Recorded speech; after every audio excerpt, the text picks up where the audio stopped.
Hi there, Mike here again. This is something that's really near and dear to myself because I just found that it's such a key, important topic that I learned for myself over the years, and I think I see it really confused for people. You know, I'm constantly talking about the difference between weight loss and fat loss. I've done short videos on that and stuff like that, but I think that this is kind of a part of that overall picture that may not apply to 100% of people. There's always extreme and special circumstances, but I think it applies to a lot of people. I think it applies to maybe even most people.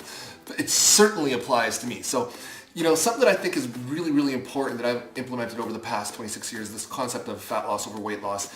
And I see this really big problem when people implement big calorie deficit diets, right? They're really looking for that, I need to lose X number of pounds in so many weeks, and it's got 20, 30 pounds. And I see a lot of problems arriving from that. I see a lot of people struggling lifelong with, you know, cycling through those diets that are constantly, you know, short-term results and exciting for a little while, then the excitement runs out, becomes too difficult, and you lose your track. And so most short-term fast weight loss efforts end up in being temporary. Why? Because, well, they usually sit around deprivation. You know, that can be really difficult to adhere to. They create hunger, and then third, you know, eventually the willpower runs out. We can all relate to that. We're trying something that's really, really hard to do, but how long can you do things that are really, really hard to do? Let's keep that in perspective and be realistic of what we're capable of doing long term, and let's try to stick to things that we can do long term so that over the long term we get some long-term results.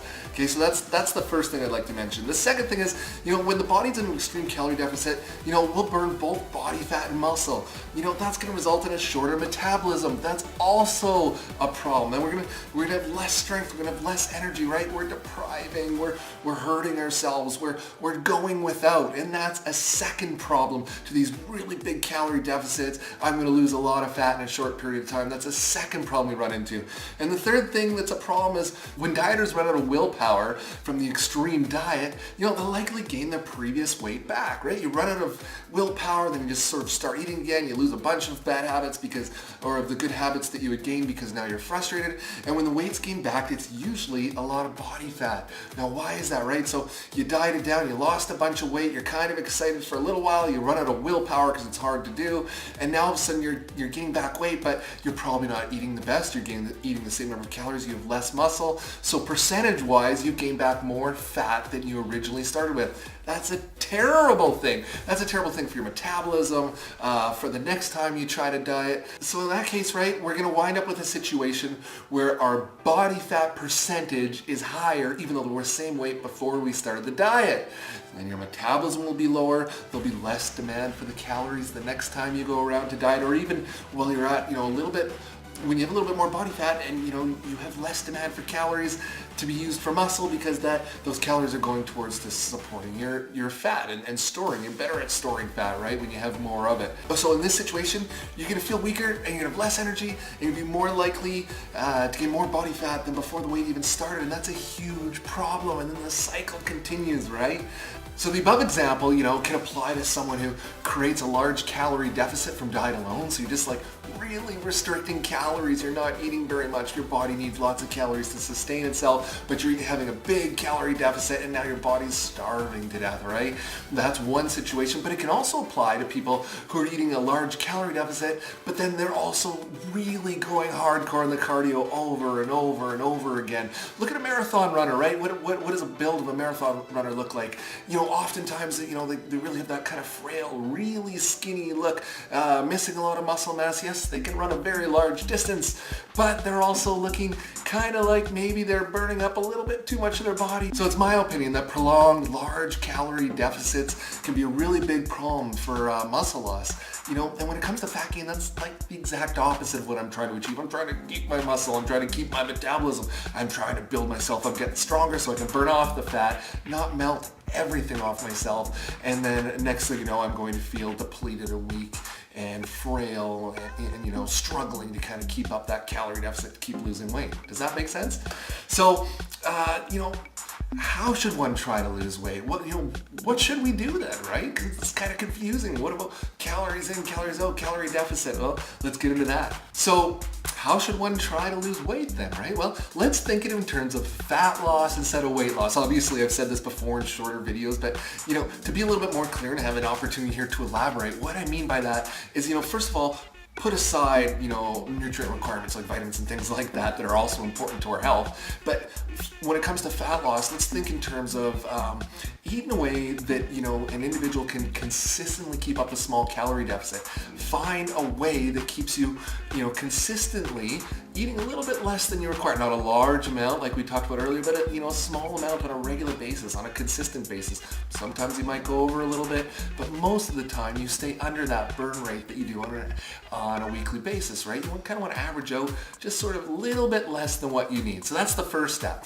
The second step to that is that you want to build yourself up with strength and have some muscle so you keep your metabolism, so that your body has a demand for calories and it's soaking up those calories you eat to feed the muscle instead of getting stored away in some body fat, right? So we lift muscle to direct those calories to a healthy spot instead of going into body fat. And then the third thing we want to do is we want to encourage that muscle to stick around. We want to encourage that muscle to grow. We want to encourage that muscle to respond to the weights by upping our protein, making sure we're getting enough protein. So, it's kind of an important thing. A lot of people, I think, that are struggling with weight, sometimes they don't realize it, but their portions of protein are so small relative to their fat and their carbohydrates. So, not to get too technical, right? But we want to make sure we emphasize protein. We want to make sure that we're lifting weights, and we want to make sure we have a small calorie deficit. Boy, you nail those three things consistently, holy smokes, you unlocked a very bright future for fat loss. Again, this isn't going to apply for everybody, but I bet you applies to probably most people. So think about fat loss instead of weight loss, okay? So when your calories in that small calorie deficit, you're going to create less hungry, and it's going to be more sustainable for the long term, and you're going to be less likely to burn muscle, right? Because you're not just indiscriminately slamming your calories down low and burning off everything you can to feed your body, right? You want to keep that muscle, so let's just small calorie deficit.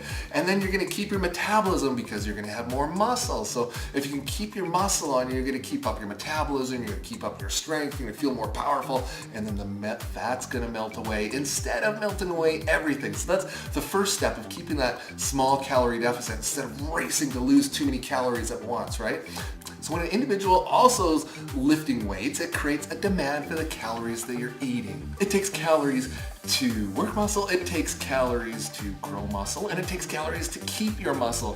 Think about it, right? I mean, when you're working them, that's hard to do. That's burning up calories. Oh, wait a second. But when you're done, when you're resting is when they actually grows. Oh, that's probably going to take more calories. And by the way, now that you have all that muscle, your body is going to have more calories to keep it. So, males and females, we might distribute the muscle at different parts of our body. Maybe lower body more for ladies or legs or butt, or but the concept is still there, right? You want to create that demand for your calories to go towards the muscle instead of going stored in your body fat, right? It's a really important concept to grab.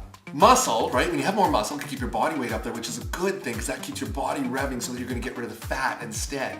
And and when we're lifting weights, it's going to positively affect our youthful hormones, right? So what do I mean by that? Well, when you're working out, when you're feeling strong, when you're feeling great, that's how young people feel. Why do young people, look attractive naturally and instinctually? Well, because they have all those youthful hormones, right? They're going to save us from the lion in the village, maybe. They're going to take on the tiger or fight off the other tribe and have the hormones for the best chance of a successful offspring, right? So those hormones, that energy, we get that when we're vibrant, when we're strong, when we're building ourselves up. When we're depriving and stripping ourselves down, right? We want to build ourselves up and feel powerful. That's a rush of hormones when we're working out. It feels so good when you're working out. Don't you want to have that rush of hormones when you're working out? It's an amazing feeling, and it's part of the fat loss formula. Okay, and then next thing you know, muscles provide the shape, they provide the toning, they provide the lift. They fill out the arm. They help fill out the jiggle on the underarm. They help lift things up when we feel like they're drooping and sagging. Muscle provides the shape. Just being skinny, right, isn't everything. Skinny doesn't always look good if it doesn't look healthy. What looks healthy? Adding the muscle, the youthful, toned, muscular look with not too much body fat, right? So, being toned is a combination of having the right amount of muscle and the right amount of body fat, and it looks appropriate and healthy and youthful and strong, and that's what we're shooting for here. And I'm not just saying this for the young people or the old people, I'm saying it for everybody, because I'm an old guy and I'm trying to keep the youthful, strong, healthy look, and I'm trying to encourage others to do the same. Does that make sense? Okay, so an extreme calorie deficit, right? It burns fat and muscle. It's difficult and short term. It slows the metabolism, and more body fat usually accumulates on the rebound. That's a really unhealthy thing. That's why we don't want to have those gigantic calorie deficits when we're trying to lose weight. Okay, so that's the extreme calorie deficit. The small calorie deficit with weights, well, we burn more fat than we do muscle because the weights help us, encourage us to hang on to the muscle. It's easier to maintain long term because it's a small calorie deficit. And then, we're more likely to burn off fat but keep the muscle, right? So, long term seems like such a better plan to me. It's something I've done for 26 years, so it can be done long term. And at the end of the day, I'm amazed. I think, wow, gosh, it seems like a lot of people are trying a lot harder than I am and having less success. And so I really want to help others to see that there's a different way. That you don't have to really, you have to develop some good habits, but you don't have to punish yourself, right? It doesn't have to be extremely painful. Again, it may not apply to everybody, but look, you want some insight to how some people are able to stay lean all the time, year round, or how you can maybe get to that six pack. Well, I hope you join me. I hope you sign up for my free newsletter. I hope that you visit my site more often and watch for more helpful tips such as this one, but there's a lot more on the way. I've got a video library of exercises you can follow along to. I'd love to get some programs out there someday for people to follow along to, so I hope you join me, and I appreciate your time. And remember to think fat loss, not weight loss. And thanks for joining me. Okay, bye.